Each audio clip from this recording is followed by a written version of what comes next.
नमस्कार दोस्तों, मेरा नाम है अर्पित और आज के इस वीडियो के अंदर हम कंप्लीट राइटिंग सेक्शन को देखने वाले हैं। तो दोस्तों आप देखते रहिएगा इस वीडियो को, और इस वीडियो के अंदर हम बहुत कमाल धमाल क्वेश्चंस को सॉल्व करने वाले हैं जिनके एग्जाम में आने की प्रोबेबिलिटी बहुत ज़्यादा है।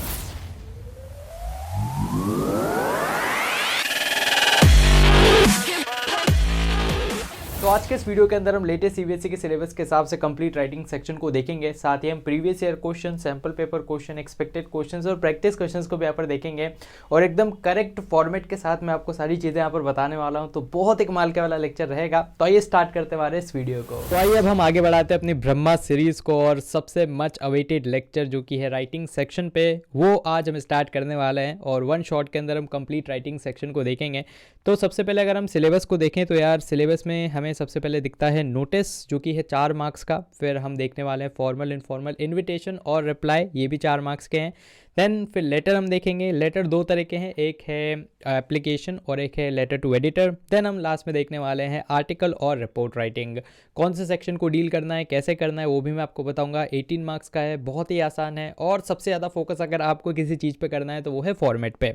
बढ़ते हम आगे और सबसे पहले हम नोटिस को देखते हैं। तो नोटिस होता क्या है? तो नोटिस यार आपने अपनी लाइफ में कई बार देखा है, स्कूल में भी एक नोटिस बोर्ड होता है, शहर में जाते हो तो वहाँ पर एक बुलेटिन बोर्ड या नोटिस बोर्ड होता है। तो बेसिकली एक फॉर्मल अनाउंसमेंट रहता है किसी भी इन्फॉर्मेशन का और स्पेसिफिक ग्रुप को टारगेट यहाँ पर किया जाता है। इनको बिल्कुल पब्लिक प्लेसेस पर पब्लिश किया जाता है और एकदम टू द पॉइंट चीज़ों को लिखा जाता है, इधर उधर की है ना तोड़ मरोड़ के बातें नहीं की जाती है। देन फॉर्मेट अगर हम देखें तो बहुत ही आसान सा इसका फॉर्मेट है। सबसे पहला कन्फ्यूज़न है कि सर क्या डब्बा बनाना है? तो जी बिल्कुल डब्बा आपको बनाना है और डब्बा बनाते वक्त आपको ध्यान रखना है कि आपका जो डब्बा हो थोड़ा सा चौकोर सा हो तो और भी बढ़िया है ना, स्क्वायर फॉर्मेट में हो। देन सबसे ऊपर आपको क्या लिखना है? सबसे ऊपर आपको नेम ऑफ द ऑर्गेनाइजेशन या इंस्टीट्यूशन लिखना है। जनरली आपको स्कूल का नाम लिखना होता है। फिर आ जाता है अपने पास नोटिस कीवर्ड। अब यहाँ पर आपको लगेगा कि सर क्या एक लाइन छोड़ें क्या बीच में? तो आप छोड़ सकते हो, अगर आपकी इच्छा हो तो छोड़ दो। अगर आप थोड़ा वैसे ही है ना बड़ा बड़ा लिखते हो तो आप फिर मत भी छोड़ो, ठीक है? तो वो आपके ऊपर है, आप छोड़ो तो भी सही है, नहीं छोड़ो तो भी सही है। बस आपको ये देखना है कि हाँ वो क्लीन दिखे, ठीक है? ऐसा नहीं है कि भाई साहब नहीं छोड़ा और एकदम घुसड़ फुसड़ हो गया और वो बिल्कुल भी क्लीन नहीं दिख रहा है, तो आप छोड़ भी सकते हो। फिर नोटिस के बाद भी सेम है कि आप लाइन छोड़ना चाहो तो छोड़ सकते हो, नहीं भी छोड़ोगे चलेगा। और डेट आपको लिखनी है, डेट आपको लेफ्ट हैंड साइड पे लिखनी है। फिर आ जाएगा बीचों बीच आपको लिखनी है हेडिंग, और ये लगभग सारी चीज़ें आपको आपके क्वेश्चन में दी हुई रहेगी। जो आपको नई चीज़ लिखना है वो है कंटेंट, है ना? तो कंटेंट बिल्कुल टू द पॉइंट और शॉर्ट रहता है और स्टार्टिंग की एक लाइन है उसको रट लेना, लास्ट की एक लाइन है रट लेना, बीच में डेट, टाइम, वेन्यू लिखना है और वो अपने मन से आप कुछ भी लिख सकते हो।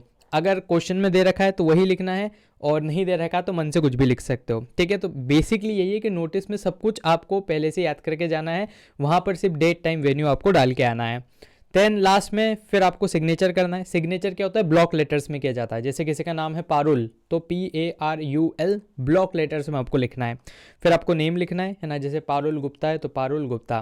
देन उसके बाद आपको डेजिग्नेशन लिखना है। जैसे पारुल गुप्ता क्या है, फॉर एग्जांपल प्रेसिडेंट है किसी क्लब की तो आपको लिखना है प्रेसिडेंट दिस क्लब, खत्म, ठीक है? और बक्से में इसको पैक करके आना है। तो ये आपका नोटिस का फॉर्मेट है।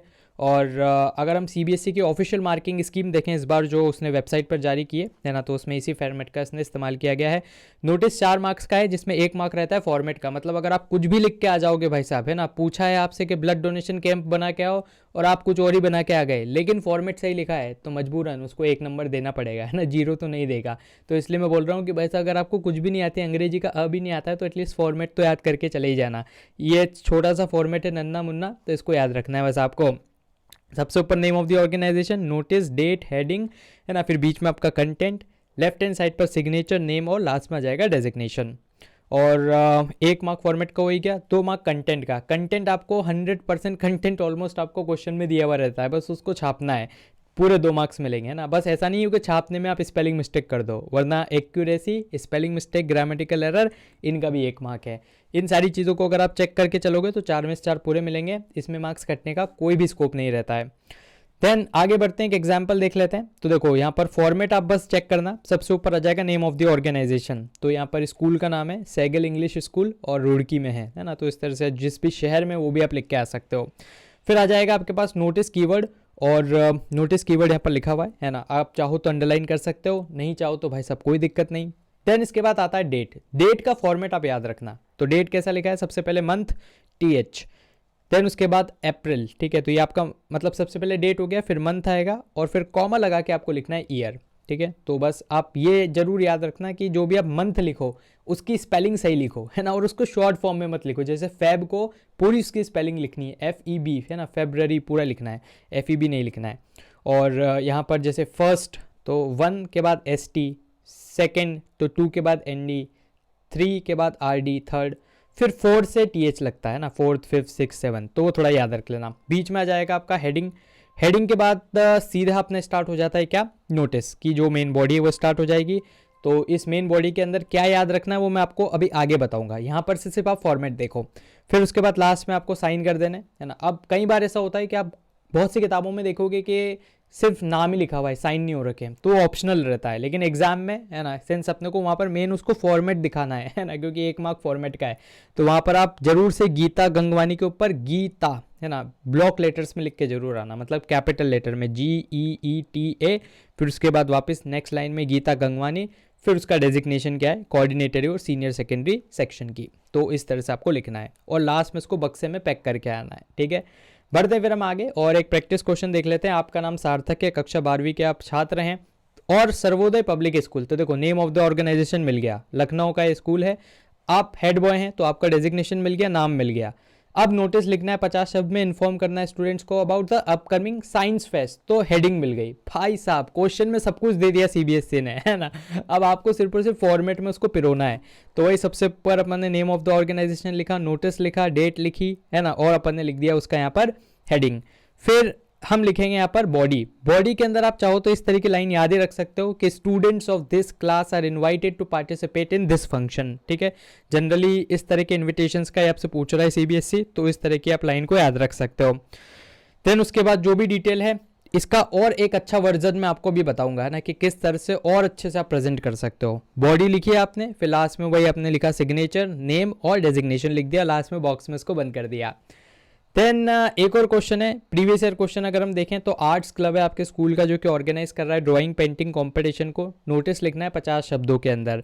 आपका नाम दे रखा है ऋषभ रिद्धिमा, कुछ भी आप यूज़ कर सकते हो। आपकी डेजिग्नेशन है secretary arts club, name of the organisation दे रखा है सनराइज पब्लिक स्कूल गुरुग्राम।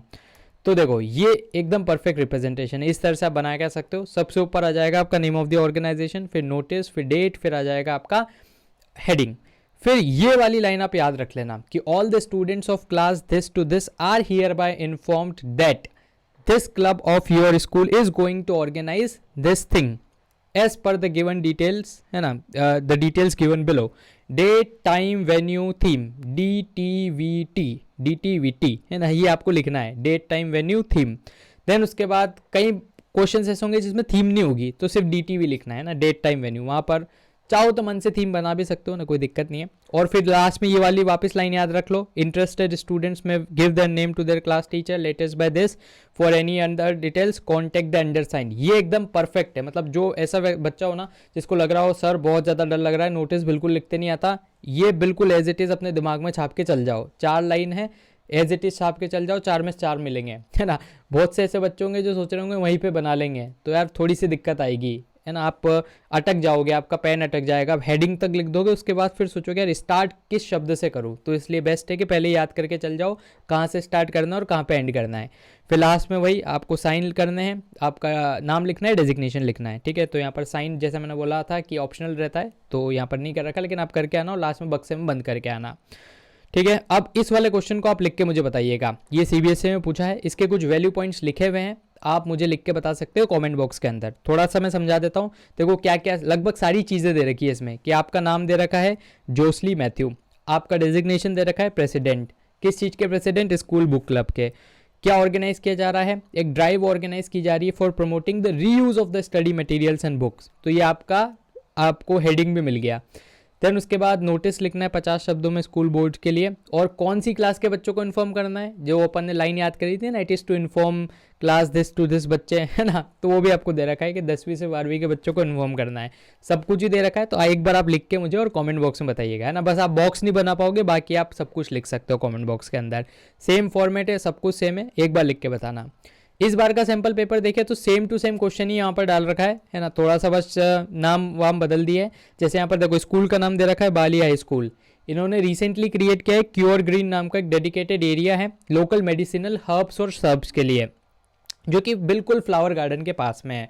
आपका नाम दे रखा है, आपका डेजिग्नेशन दे रखा है कैप्टन ऑफ इको क्लब। अब आपको नोटिस करना है और कौन से बच्चों को बुलाना है, कक्षा 11वीं 12वीं के बच्चों को बुलाना है।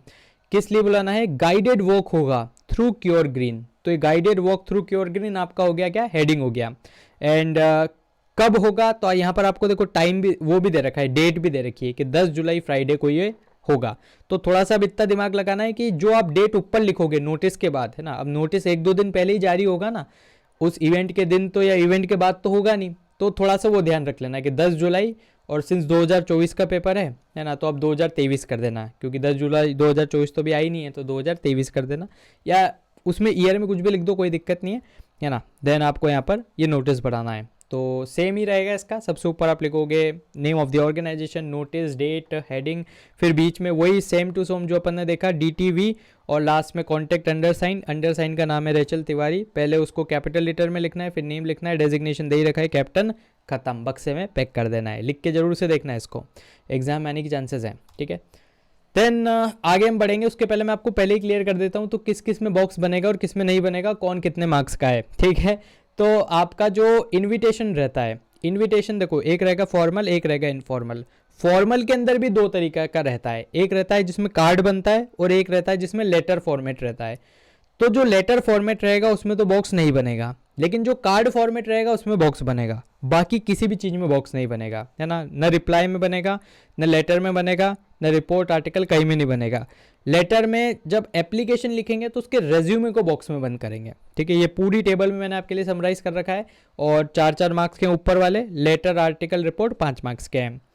बढ़ते हैं अब आगे, फॉर्मल इनविटेशन क्या होते हैं, या पहली बात तो इनविटेशन ही क्या होते हैं। तो एक बेसिकली एक फॉर्मल इनफॉर्मल रिक्वेस्ट रहती है जिससे हम चाहते हैं कि कोई हमारे इवेंट में आए और उसको ज्वाइन करें।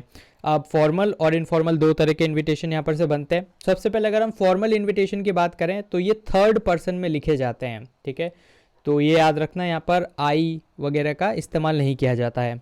और अगर किसी VIP को हम इनवाइट कर रहे हैं तो कार्ड में उसका नाम भी मेंशन करना पड़ेगा। जैसे अगर हम फॉर एग्जांपल हमारे जो भारत के प्रधानमंत्री उन्हें इनवाइट करवाना चाहते हैं हमारे स्कूल के उसमें, है ना, तो उनका नाम लिखेंगे कि we invite our guest as this, वो मैं आपको आगे बता दूंगा। देन किस दिन आप इन्विटेशन छाप रहे हो वो लिखने की ज़रूरत नहीं है, लेकिन हाँ किस दिन आपका इवेंट है वो लिखना पड़ेगा। सिग्नेचर की ज़रूरत नहीं होती है। लास्ट में हम RSVP लिखते हैं, जो कि एक फ्रेंच शब्द है जिसका मतलब होता है प्लीज़ रिप्लाई, है ना, कि अगर आपको ये इनविटेशन मिल जाए तो एक बार आप रिप्लाई कर दो कि भाई साहब आप आओगे या फिर नहीं आओगे। और जो कार्ड वाला रहता है उसको हम बॉक्स में बंद करते हैं। 50 शब्दों की सीमा रहती है, तो ये बहुत ही आसान रहता है लिखना। देखो अब इसका क्या एक फॉर्मेट रहता है, तो सबसे ऊपर हम लिखते हैं नेम या डेजिग्नेशन या जो भी होस्ट है उसका नाम, ठीक है। फिर एक लाइन है जो याद करनी रहेगी, वो मैं आपको अभी बता दूंगा। फिर आपको लिखना है कि इवेंट क्या है ना, किस वेन्यू पे है, DTV लिखना है, डेट टाइम वेन्यू। फिर उसके बाद नीचे आपको RSVP और जो भी कॉन्टेक्ट डिटेल्स है ना, जो होस्ट है उनका नाम। तो यहाँ पर एक रफ फॉर्मेट है, इसको मैं आपको आगे बताऊंगा कि क्या आपको याद करना है ना। ये तो है अपने कार्ड फॉर्मेट जिसको आपको बॉक्स में बंद करना है। ये है लेटर फॉर्मेट। तो फॉर्मल इनविटेशन में फॉर्मल लेटर का फॉर्मेट हम फॉलो करेंगे, जिसमें सबसे ऊपर आ जाएगा सेंडर का एड्रेस जो कि पत्र भेज रहा है, फिर डेट आएगा, फिर रिसीवर एड्रेस जिसको पत्र भेजा जा रहा है ना, या जिसको इनवाइट किया जा रहा है। बीच में आपको एक एक लाइन छोड़नी है, डेट और है ना, डेट के ऊपर और डेट के नीचे एक एक लाइन छोड़नी है। फिर एक और लाइन छोड़ कर सब्जेक्ट लिखेंगे, सब्जेक्ट जो भी है, जैसे आप इनवाइट कर रहे हो, जैसे इस केस में स्पोर्ट्स डे प्रोग्राम के लिए। फिर आपको लिखना है सैल्यूटेशन। सैल्यूटेशन में रेस्पेक्टेड सर या सिर्फ सर लिखोगे तो भी चल जाएगा काम, कॉमा लगाना है। फिर आपकी बॉडी एज इट इज़ याद कर लेना, ठीक है। It is a matter of great pride that we are inviting या वी आर सेलिब्रेटिंग, जो भी आपका इवेंट है, डेट टाइम वेन्यू आप लिखोगे, किसको इन्वाइट कर रहे हो, क्या है, वो पूरी आपको डिटेल लिखना है ना। और इसमें आपको कोशिश करना है कि 3rd पर्सन में आप लिखो। फिर लास्ट में वही सैल्यूटेशन जिसमें आ जाएगा yours faithfully, yours sincerely, your truly, और आपका डेजिग्नेशन, नाम, पता, ये सब आपको लिखना रहेगा, ठीक है। इसको बॉक्स में बंद नहीं करना है। देन मार्किंग पैटर्न वही है, 1-2 का 1 है ना। तो 1 मार्क फॉर्मेट का, 2 कंटेंट के और 1 मार्क एक्यूरेसी। एक्यूरेसी मतलब आपकी ग्रामेटिकल स्पेलिंग मिस्टेक नहीं होनी चाहिए। फॉर्मल इन्विटेशन का एक और अगर हम एग्जाम्पल देखें तो जैसे मिस्टर मिसेस राजकरण है, तो ये वाली लाइन आप याद रख लेना, है ना। ऊपर आ जाएगा होस्ट का नाम, फिर ये लाइन याद रख लो, request the pleasure of your benign presence on the occasion of, auspicious occasion of, ठीक है। हर किसी में लाइन आप छाप के आ सकते हो। ये लिखा, फिर इवेंट क्या है वो लिखा कि 5th बर्थ एनिवर्सरी उनके सन निखिल की। फिर डीटीवी लिखा, डेट टाइम वेन्यू क्या है, और लास्ट में लिख दिया आरएसवीपी मिस्टर मिसेस राजकरण जो कि होस्ट हैं, ठीक है। और उनका फ़ोन नंबर लिखना चाहो लिखो, नहीं लिखो तो कोई दिक्कत नहीं हो। लास्ट में सिंस कार्ड फॉर्मेट है तो डब्बा बनाना है। अब आपको एक कंफ्यूजन हो रहा होगा कि सर कार्ड किस में बनाए और लेटर किस में थे। तो देखो, जहां पर बहुत सारे लोगों को आपको इनवाइट करना है, जैसे शादी है, अब हर एक के लिए तो आप स्पेशली वो इनविटेशन का वो लिखो लेटर नहीं लिख पाओगे, है ना। तो आप क्या करोगे, कार्ड छपा दोगे, और वो जो कार्ड रहेगा कॉमन रहेगा, सबको बस आप एक एक करके बांट के आ जाओगे। जबकि आपको किसी बहुत ही स्पेशल व्यक्ति को बुलाना है ना, जो कि एक ही है, और थोड़ा सा इनफॉर्मल टच देना है, या फिर इनफॉर्मल टच नहीं भी देना हो लेकिन वो एक ही है, जैसे शहर के कलेक्टर को बुलाना है ना, जिले के कलेक्टर को बुलाना है। अब भाई साहब आपने क्या किया, उसके लिए एक फॉर्मल इनविटेशन लिखा लेकिन उसको लेटर फॉर्मेट में लिख दिया। तो जब एक जने को बुलाएंगे तो लेटर फॉर्मेट में, बहुत सारे लोगों को बुलाएंगे कार्ड फॉर्मेट में। बस इतना याद रख लेना, तो आपके जीवन में कोई टेंशन नहीं रहेगी। पीवाईक्यू देखें तो अब यहाँ पर एक प्रश्न है कि आपका नाम ध्रुव या दीपा है, दोनों में से कुछ भी आप चूज कर सकते हो। आपके पिताजी जिनका नाम है श्री धीरज गर्ग, जो कि गुरुग्राम के हैं, and he wants you to draft an invitation to be send to friends relative, and आपके बड़े भाई बहन की शादी है। देन उसके बाद फॉर्मल इन्विटेशन लिखना है आपको। अब देखो, ये अब हमें समझ में ही आ रहा है कि हमें यहाँ पर कार्ड फॉर्मेट बनाना पड़ेगा, क्योंकि एक इनविटेशन है और किसी एक व्यक्ति का नाम नहीं मेंशन है कि इस पर्टिकुलर व्यक्ति को बुलाना है, तो एक कार्ड बनेगा। तो इस तरह का आप कार्ड बना सकते हो। सबसे ऊपर आ जाएगा मिस्टर मिसेस धीरज गर्ग, है ना। तो मिस्टर और मिसेस धीरज गर्ग बुलाते हैं, रिक्वेस्ट करते हैं the pleasure of your company, या फिर जो हमने पिछले उसमें याद करा है बेनाइन ऑस्पिशियस, वो लिख देना। फिर क्या आपका इवेंट है, तो इवेंट है सारिका और रितेश की शादी है ना। तो आपने देखे होंगे भाई साहब बहुत सारे कार्ड, सारिका विथ रितेश या सारिका वेट्स रितेश, तो इस तरह से कुछ भी लिख के आ सकते हो आप। सन डॉटर ये सब लिखा, डीटीवी लिखा, डेट टाइम वेन्यू, और आरएसवीपी। और सिंस यहाँ पर आपका नाम दे रखा था ध्रुव या दीपा, तो आप लिख दोगे ध्रुव या दीपा। इस पूरे कार्ड को डिजाइन कर रहे थे। अब सिंस कार्ड फॉर्मेट है तो डब्बे में बंद करके आना पड़ेगा। एक प्रैक्टिस क्वेश्चन आपके लिए, है ना, मैं आपको समझा देता हूँ कि आप स्टूडेंट हेड हैं कल्चरल अफेयर्स के, और एमके सीनियर सेकेंडरी स्कूल है, ऑर्गेनाइज किया जा रहा है 2 दिन का योग कैंप ओवर द वीकेंड, और पेरेंट्स एंड जो भी बच्चे उन सभी के लिए। तो आपको एक इनविटेशन लिखना है जिसमें इनवाइट करना है पेरेंट्स को, सभी पेरेंट्स को करना है। तो अब यहाँ पर क्या वापस बनेगा, कार्ड बनेगा। कार्ड बनेगा तो वही आपको लिखना है ना। सबसे ऊपर तो आ जाएगा आपका स्कूल का नाम कि this school request your benign presence on the occasion of 2 day yoga camp, date time venue, RSVP, और आपका नाम क्या दे रखा है इसमें, जो भी दे रखा है, जैसे नाम नहीं दे रखा है यहाँ पे, है ना। तो आप मन से कुछ भी XYZ student head cultural affairs, इस तरह से आप इसको लिख देंगे, ठीक है। आरएसवीपी और वो सब फॉर्मेट जरूर याद रखना, उसको एक बार लिख के देखो, कमेंट बॉक्स में लिखो, मैं जरूर से चेक करूंगा। आगे बढ़ते हैं, अब इनफॉर्मल इनविटेशन देख लेते हैं, बहुत ही आसान रहते हैं, है ना। इनफॉर्मल मतलब बिल्कुल जो यार दोस्त को लिखे जाते हैं, है ना। हालांकि इसमें गाली वाली मत लिख देना सर, हम तो गाली से बुलाते हैं कि भाई आना जरूरी है वरना ये कर दूंगा, तो ऐसा नहीं करना है। लिखना अपने को सभ्य भाषा में ही, लेकिन हाँ फर्स्ट और सेकंड पर्सन का हम इस्तेमाल कर सकते हैं कि अरे यार तू कैसा है, बहुत दिनों से बात नहीं हुई, मैं तुझे बुला रहा हूँ आजा, है ना यारा। तो इस तरह से आपको लिखना है। पर्सनल इनफॉर्मल टोन रहती है। सेंडर का एड्रेस यहाँ पर मेंशन किया जाता है। क्या कैरेक्टरिस्टिक्स रहता है, कैरेक्टरिस्टिक्स रहती है, तो यहाँ पर इनफॉर्मल फॉर्मेट रहता है, फर्स्ट पर्सन का इस्तेमाल किया जाता है। सैल्यूटेशन में हम डियर प्लस नेम लिखते हैं, है ना। और लास्ट में कॉम्प्लीमेंट्री क्लोज में हम लिखते हैं योर सिंसियरली। फॉर्मेट देखोगे तो और अच्छे समझ में आएगा। देखो सबसे ऊपर लिखा हमने सेंडर का एड्रेस, फिर लिखी हमने डेट, फिर सैल्यूटेशन। सैल्यूटेशन में हमने पढ़ा था डियर प्लस जो भी है ना, तो जैसे डियर पेरेंट्स। फिर हमने एक इनफॉर्मल सी बॉडी लिखी, और लास्ट में फिर हमने लिख दिया सब्सक्रिप्शन और सेंडर्स नेम। इसका एक और एग्जाम्पल देखते हैं तो बहुत ही अच्छे से समझ में आ जाएगा कि रोहित है, उसको सक्सेस मिल गई है भाई साहब CBSE के PMT में, और he want to celebrate his admission to Shivaji medical college Nagpur. अपने फ्रेंड्स को पार्टी थ्रो कर रहा है वो, और आपको एक इनफॉर्मल इनविटेशन लिखना है। तो वही सबसे ऊपर आपका जाएगा सेंडर एड्रेस, फिर आ जाएगा आपका डेट, फिर डियर वरुण या वरुण जिसको भी आप बुला रहे हो, ठीक है। देन आप कॉमा लगाना चाहो लगा सकते हो। यू विल बी ग्लैड, भाई साहब तुझे सुन के बहुत ही प्रसन्नता होगी कि मेरी PMT में रैंक आई है 80 और मुझे एडमिशन मिल रहा है बहुत ही प्रेस्टीजियस कॉलेज में, और मैं चाहता हूं कि मैं तेरे साथ इन हैप्पी मोमेंट्स को शेयर करूं। तो ये डेट टाइम वेन्यू है, और प्लीज़ मेरे सेलिब्रेशन को ज्वाइन करना। योर सिंसियरली रोहित, खत्म, ठीक है। तो इस तरह से लिखना है, और आपको बक्सा नहीं बनाना है। फॉर्मेट जरूर याद रखना, सेंडर एड्रेस, डेट, फिर आपका आ जाएगा सैल्यूटेशन, है ना, फिर आपको लिखना है मेन बॉडी, लास्ट में वापस आपका सब्सक्रिप्शन और आपका नाम, है ना। इसमें साइन वाइन कुछ नहीं करना है, डेट वगैरह नीचे कुछ नहीं लिखना है। एक प्रैक्टिस क्वेश्चन आपके लिए, आप पीयू सेन गुप्ता हैं, आपकी बहन की शादी है और शादी की डेट दे रखी है, होटल दे रखी है, इनफॉर्मल इनविटेशन भेजना है मालिनी को, ठीक है। तो आप लिख के बताइएगा कमेंट बॉक्स में और इसका परफेक्ट आंसर आपको ये मिल जाएगा, ठीक है। आंसर पहले मत देखना, पहले खुद लिखना। अब रिप्लाई क्या होता है वो देख लेते हैं। तो देखो इनविटेशन तो आ गया, अब ये एक अच्छा एटिक्वेट होता है कि हम क्या करें, हम कंफर्म या डिक्लाइन करें कि हम आ रहे हैं या फिर नहीं आ रहे हैं उसके फंक्शन में। तो अब फॉर्मल जो रिप्लाई होता है उसके अंदर कुछ स्टैंडर्ड फॉर्म रहता है और usually short and to the point रहता है। देन फॉर्मल रिप्लाई जो रहता है उसको थर्ड पर्सन में लिखा जाता है। तो एग्जाम्पल देख लेते हैं, है ना। एक्सेप्टेंस अगर आप करते हो तो कोई दिक्कत है नहीं, लेकिन अगर आप नहीं आ रहे होते, रिग्रेट है, तो फिर आपको बताना है कि आप क्यों नहीं आ रहे हो, स्पेसिफिक रीज़न बताना है।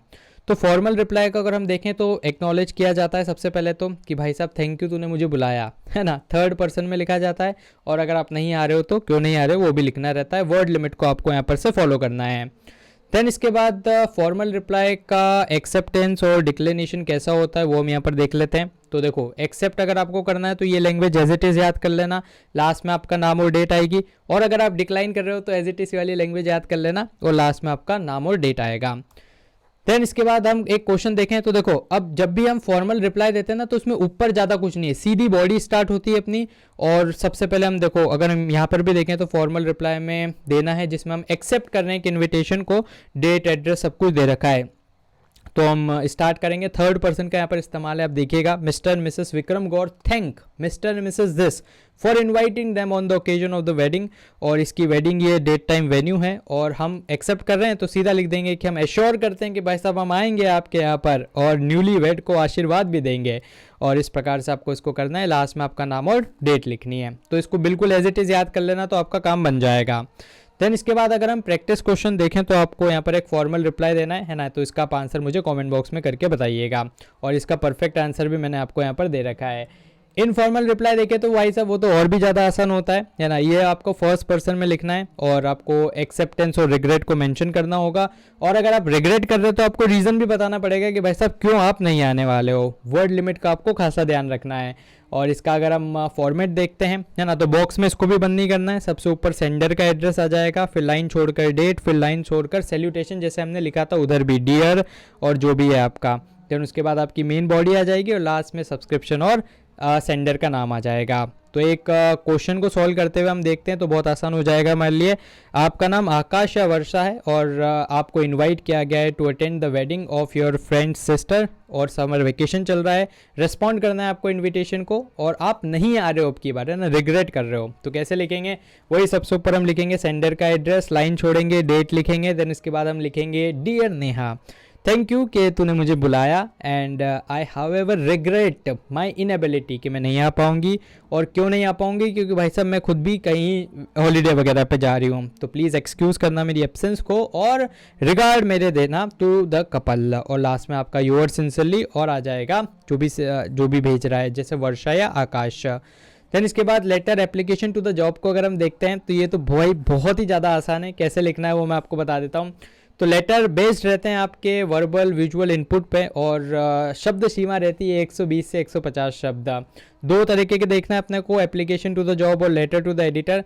5 मार्क्स के रहते हैं जिसमें 1 मार्क फॉर्मेट का रहता है, तो फॉर्मेट बहुत ही अच्छे से याद करना है। देन उसके बाद 2 मार्क्स कंटेंट के रहते हैं और 2 मार्क्स हमने एक्सप्रेशन के रहते हैं। देन अगर हम देखें लेटर में एप्लीकेशन फॉर अ जॉब, तो अगर हम फॉर्मेट देखें तो सबसे ऊपर आ जाता है अपना सेंडर एड्रेस, फिर हमें एक लाइन छोड़कर लिखना होता है डेट, फिर एक लाइन छोड़कर लिखना होता है हमारे पास रिसीवर का एड्रेस, फिर एक लाइन छोड़कर हमें लिखना होता है सब्जेक्ट। फिर आप चाहो तो लाइन छोड़ भी सकते हो, नहीं भी छोड़ो तो कोई बात नहीं। अगर मेल है तो सर, फीमेल है तो मैम। मैम कैसे लिखना है वो याद रखना, MA'AM, ठीक है, ऐसे लिखना है। कॉमा लगाना चाहो लगा सकते हो। इसको आप याद कर लेना, जो ऊपर की 2 लाइन है ना, तो बहुत आसान हो जाएगा कि with reference to advertisement for the post of this in the, है ना, ये न्यूज़पेपर है, इस दिन को ये आया था, I wish to apply for the same. यहाँ तक इसको याद करना है।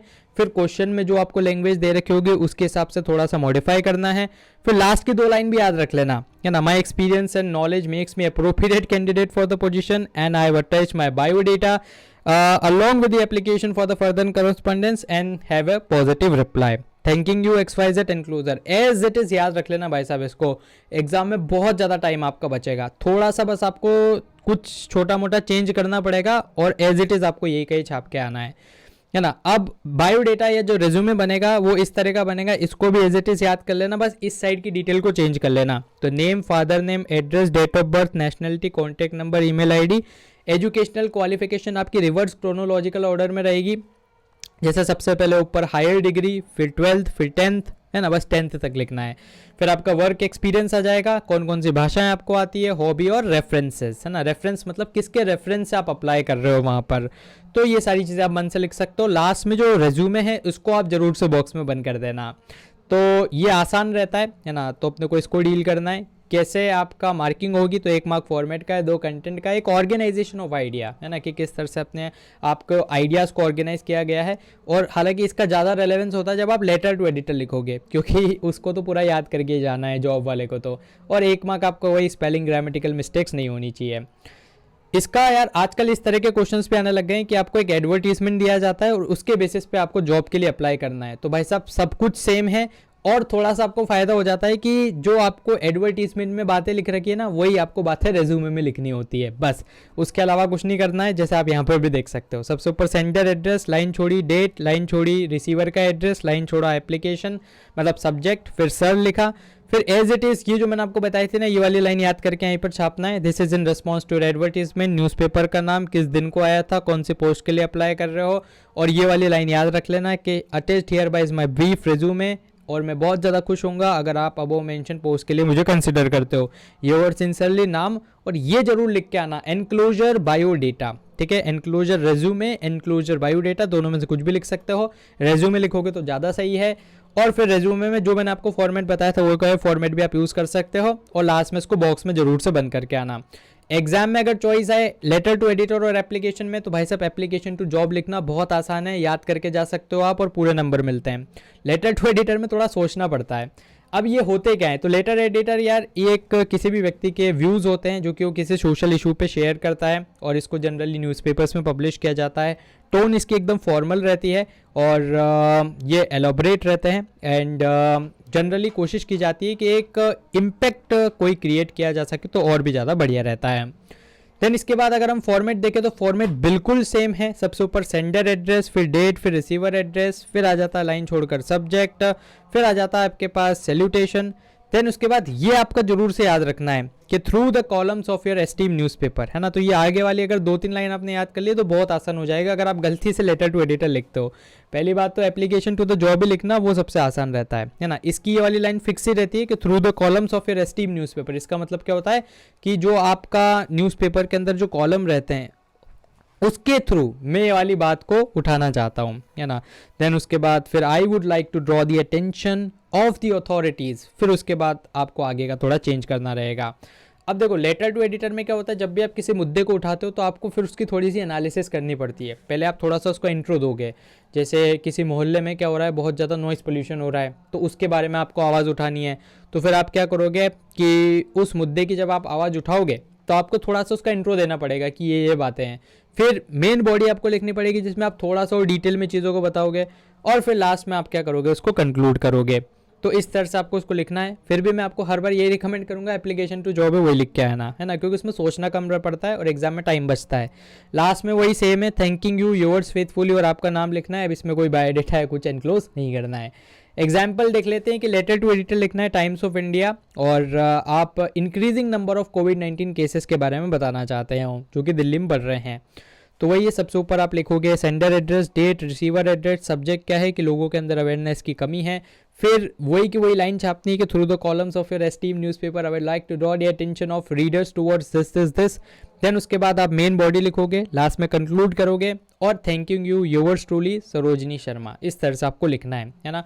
अब यहाँ पर क्या थोड़ा सा आपका बॉडी जो रहती है वो बड़ी रहती है, जबकि वो वाली एप्लीकेशन वाले में तो बहुत छोटी सी बॉडी हो, 2 लाइन आपको याद करके जानी, वही की वही चिपकानी, मन उसमें ज़्यादा दिमाग नहीं लगाना है। इसमें थोड़ा दिमाग लगाना रहेगा क्योंकि हर बार नया टॉपिक आएगा, जरूरी नहीं एक ही टॉपिक आए, है ना, वहाँ पर सेम ही टॉपिक आ रहे हैं। सैम्पल पेपर में भी एक प्रश्न दिया गया था लेटर टू एडिटर का, है ना, जिसके अंदर आपको बताना था CSR एफर्ट्स के बारे में, है ना, एक कॉर्पोरेट सोशल रेस्पॉन्सिबिलिटी रहती है। तो सेम फॉर्मेट है, एक बार आप इसको लिखने की कोशिश करना, है ना। और 2024 का अगर हम सैम्पल पेपर देखें तो इसके अंदर भी एक तो letter application to the job है जो कि बहुत ही आसान था, और उसके बाद ये जो लेटर टू एडिटर आया था इसके अंदर हमें क्या करना है, एक पब्लिक अवेयरनेस क्रिएट करनी है। तो सेम इसका भी फॉर्मेट रहेगा, इसको भी लिखने की कोशिश करना, फिर आप मुझे बताना कि क्या सीन रहता है। आर्टिकल और रिपोर्ट देखते हैं तो ये बहुत ही आसान है ना। इसमें भी अगर आपको कोई प्रायोरिटी देखनी है तो पहले आप आर्टिकल को ही देखना, क्योंकि लिखना आसान है और टेंस वाली दिक्कत यहाँ पर कम रहती है। आर्टिकल्स को न्यूज़पेपर में पब्लिश किया जाता है और current affairs, research, analysis, debate से डील करते हैं। और इसके अंदर क्या है, राइटर अपने खुद के व्यूज़, सजेशंस, ओपिनियंस क्या है उनको भी देता है। अब इसका फॉर्मेट बहुत ही आसान है। सबसे बीचों बीच आपको हेडिंग लिखनी है, फिर आपको लिखना है बाय लाइन, मतलब किसने उस आर्टिकल को लिखा है, लिखने वाला, और लास्ट में आ जाती है आपकी बॉडी जो कि एकदम है ना 3 पार्ट्स में डिवाइड रहेगी, जिसमें सबसे ऊपर इंट्रोडक्शन, मेन बॉडी है, लास्ट में फिर आपको कंक्लूड करना होता है। अगर हम मार्किंग पैटर्न देखें तो 5 मार्क्स का रहता है, जिसमें 1 मार्क का फॉर्मेट का, 2 कंटेंट का, ऑर्गेनाइजेशन ऑफ आइडिया यहाँ पर इंपॉर्टेंट है, और 1 मार्क एक्यूरेसी का होता है। तो देखो फॉर्मेट बहुत ही आसान है। बीचों बीच आपको टाइटल लिखना है, फिर बाय लाइन, बाय लाइन मतलब कौन उस आर्टिकल को लिख रहा है, कौन है वहाँ का, है ना, आर्टिकल राइटर। फिर 1 लाइन छोड़ के आप लिखते हो इंट्रोडक्टरी पैरा, फिर मेन बॉडी को आप 2 या 3 पैरा में लिख सकते हो, और लास्ट में आ जाता है कंक्लूडिंग पैरा। बहुत आसान रहता है, जो जो चीज़ें आपके पास मन में आते जाए उनको लिखते जाओ, इसलिए यहाँ पर से मार्क्स मिलने के चांसेस बढ़ जाते हैं। जैसे एग्जाम्पल है, आपको आर्टिकल लिखना है कंजर्वेशन ऑफ फॉरेस्ट में, तो हमने एक अच्छा सा हेडिंग दिया, फिर बाय लाइन लिखी कि बाय, जैसे रिपोर्टर का नाम दे रखा है तो ठीक, नहीं दे रखा तो ABC लिख दो, फिर अपने को स्टार्ट करना है आर्टिकल। अब आर्टिकल में यार थोड़ा सा आपको क्रिएटिव होना पड़ेगा, इसका कोई मैं फिक्स फॉर्मेट आपको नहीं दे पाऊंगा कि बस ये याद करके चल जाओ, क्योंकि एग्जाम में कुछ भी आ सकता है, ठीक है। लेकिन मेन अपने को फोकस किस पे करना है, अगर किसी को बहुत ही दिक्कत है फॉर्मेट पे, ग्रामेटिकल मिस्टेक्स ना हो, स्पेलिंग मिस्टेक्स ना हो, ये काम अगर आपने कर लिया तो 3 मार्क्स तो मिल ही जाएंगे 5 में से, ठीक है। तो आपका जुगाड़ जम जाएगा। फिर अगर थोड़ा सा आपको लिखने में आसानी होती है तो फिर आप इसको अच्छे से डील करके आ जाना, लास्ट में इसको अटेम्प्ट करना। सैम्पल पेपर में प्रश्न आया था, एक आर्टिकल लिखना था अपने को, है ना, और इसमें कंस्ट्रक्शन वर्कर्स के बारे में और इन सभी के बारे में लिखना था। तो एक बार आप इसको लिख के देखना, कोई दिक्कत आए तो मुझे बताना। ये इसके वैल्यू पॉइंट है ना, इन पॉइंट्स का आप इस्तेमाल कर सकते हो। इस बार का सैम्पल पेपर देखें तो देखो सबसे बड़ा यही होता है कि वो आपको ये जो बॉक्स आता है ना, एक बॉक्स में बताता है कि आपको क्या क्या पॉइंट्स लिखने हैं, तो इसके आसपास आपको लिखना है। जैसे यहाँ पर अगर आपको लिखना है आर्टिकल फॉर योर स्कूल में एग्जिस्ट, जिसमें आपको इंपॉर्टेंस बताना of young adults as a volunteer in one's local community, तो यार अगर यंग एडल्ट ही वॉलंटियर बन जाएंगे लोकल कम्युनिटी में तो उसको क्या उनको फ़ायदा होगा, तो इसके ऊपर आपको इंपॉर्टेंस पे लिखना है। तो देखो इसमें वही सबसे ऊपर आप लिखोगे हेडलाइन के इंपॉर्टेंस ऑफ यंग एडल्ट्स, फिर बाय किसके है, सोहेल हसन, है ना, हसन, तो सोहेल हसन, और कॉमा करके आप लिख सकते हो क्लास 12th B। देन इसके बाद आप स्टार्ट कर दोगे कि what is the importance of this, then फिर आप लिखोगे कि क्या इंपॉर्टेंस है पर्सनल ग्रोथ के लिए, कम्युनिटी कैसे डेवलप होगी उसमें, क्या इसके बेनिफिट रहेंगे, है ना, आप नए स्किल्स, नए एक्सपीरियंस, सेंस ऑफ पर्पस मिल पाएगा कम्युनिटी को, पॉजिटिव इम्पैक्ट पड़ेगा कम्युनिटी पे, है ना, किस तरह से आप इन्वॉल्व कर सकते हो और लोगों को भी। तो ये देखो सारे पॉइंट्स आपको दे रखे, बस इसके आसपास आपको लिखना रहेगा। और लास्ट में देखो इसमें कुछ भी आपको बस कंक्लूड करना है ना, उसके बाद फिर और कुछ नहीं लिखना, जैसे योर सिंसली ये वो थैंकिंग यू, बस लास्ट आपका कंक्लूजन हुआ और ख़त्म।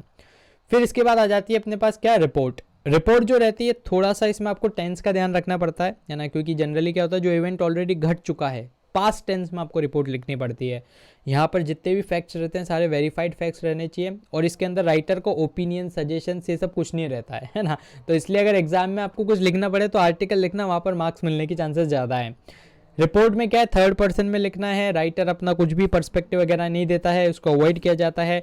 रिपोर्ट में हालांकि 4-5 बातों का ध्यान दिया जाता है कि अगर कोई इवेंट के बारे में आपको बताना है तो when, where, why, what, who and how, इन 5-6 क्वेश्चंस को अगर आपने आंसर कर दिया तो आपके 100 से 120 शब्द तो यूँ ही हो जाएंगे। देन आपको डेट ऑफ द इवेंट और ये सारी चीज़ें बतानी पड़ती है। जैसे इसका फॉर्मेट अगर हम देखें तो सबसे ऊपर हमें लिखनी पड़ेगी हेडिंग क्या है, फिर हम लिखेंगे बाय और रिपोर्टर का नाम, 1 लाइन छोड़ के हम लिखेंगे किस शहर की ये खबर है। जैसे आपने न्यूज़पेपर में भी देखा होगा जयपुर शहर की खबर रहती है तो आगे लिखा रहता है जयपुर, फिर उसके बाद खबर रहती है ना। तो इस तरह से देहरादून, कॉमा, और फिर आपका आ जाएगा यहाँ पर 10th अप्रैल और डेट आपको लिखनी है। फिर आपको रिपोर्ट स्टार्ट करनी है। रिपोर्ट में वही स्टार्टिंग में थोड़ा सा इंट्रो देंगे, फिर मेन बॉडी में आप बताएंगे क्या क्या हुआ था भाई साहब इवेंट में, और लास्ट में आप कंक्लूड कर देंगे। अब देखो इसमें भी यही है कि आपको थोड़ा सा 2-5 रिपोर्ट्स देखनी पड़ेगी, है ना, तो उससे आपको एक आइडिया हो जाएगा।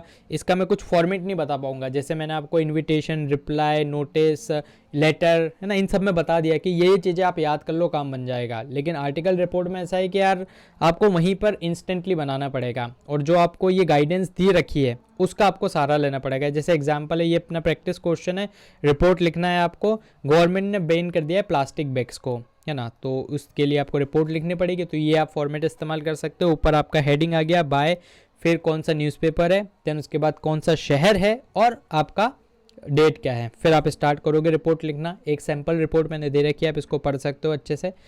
इस बार के सैम्पल पेपर में देखें तो आपके लिए थोड़ा आसान कर दिया सीबीएसई ने कि आपको थोड़ा से की पॉइंट्स भी दे दिए कि इन की पॉइंट्स के आसपास आपको लिखना है। तो बस इन की पॉइंट्स को टच करके एक एक 2-2 लाइन इनके बारे में लिखोगे, आपकी रिपोर्ट बन जाएगी। तो इस तरह से आपको रिपोर्ट लिखनी है ना। इसका फॉर्मेट बहुत ही आसान है। सबसे ऊपर हेडिंग, फिर बाय लाइन, फिर कौन सी रिपोर्टिंग की प्लेस है, डेट क्या है, फिर आपका पैराग्राफ में वही इंट्रो, 2-3 बॉडी के पैराग्राफ और लास्ट में कंक्लूडिंग। ये सीबीएसई के लेटेस्ट मार्किंग स्कीम से मैंने उठाया है, ठीक है। तो इस तरह से आपको रिपोर्ट लिखनी है। उम्मीद करता हूँ चीज़ें समझ में आई होगी, और कोई डाउट हो तो उसको आप कमेंट बॉक्स में बता दीजिएगा। Thank you. तो फिलहाल के लिए इस वीडियो में इतना ही। मुझे उम्मीद है कि आपको ये वीडियो पसंद आया होगा। अगर आपके कोई भी डाउट्स हो, सवाल या सुझाव हो तो उसको आप जरूर से कमेंट बॉक्स में लिख दीजिएगा। दोस्तों हमारे चैनल को भी सब्सक्राइब कर लीजिएगा, क्योंकि इससे हमें और भी ज़्यादा मोटिवेशन मिलता है आपके लिए वीडियोस बनाने के लिए। सब्सक्राइब बटन के पास बने एक बेल आइकन को आप जरूर से दबा दीजिएगा, ताकि हमारे चैनल की लेटेस्ट नोटिफिकेशन आपसे मिस ना हो। तो दोस्तों धन्यवाद। जय हिंद, जय भारत।